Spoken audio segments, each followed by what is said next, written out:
Now we're going to jump right into using some PHP code in this. So go ahead and go to your resource pack directory, and inside of the strings and variables folder, open up the second step, which is called test HTML hello world PHP. Now go ahead and copy all of this code and then paste it over the code that's currently in your test.html file and save it. Now we haven't used any PHP yet, so this will look a little strange to you, but I just wanted to point out that we have our original HTML text at the top, and then we have our PHP code at the bottom. So let's go ahead and take a look at what this looks like in the browser. I'm going to jump back to it and I'm going to refresh. And now you see we have something that looks a little bit strange. It says hello world, and then there's world, and then there's some characters here at the end. What's happening here is that we haven't told Apache, who's creating this web page, that this is a PHP script and that it might have some PHP code in it. The way we tell Apache that is by changing this HTML extension to .php instead. So let's go ahead and jump back to our examples folder and rename this test.html to test.php.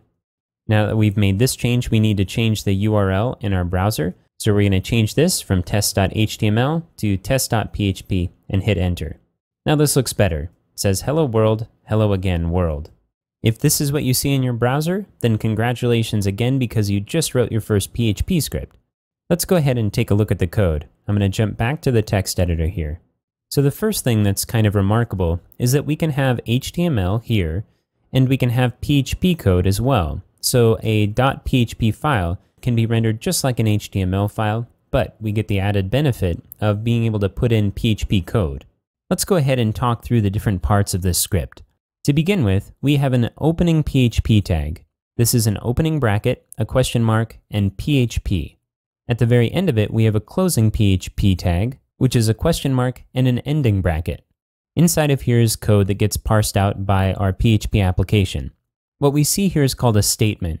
It's basically what you would expect a statement to be if we're talking about language. It's telling PHP to do something. In this case, it's saying print some text to the screen.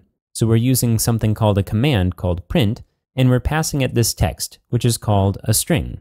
If we were going to read this in plain English, this file would say, send some HTML to the browser that says hello world, and then begin running some PHP code that prints out to the screen the HTML hello again world. The semicolon here marks the end of a statement. It's basically like a period in English. It means that we can begin a new statement afterwards.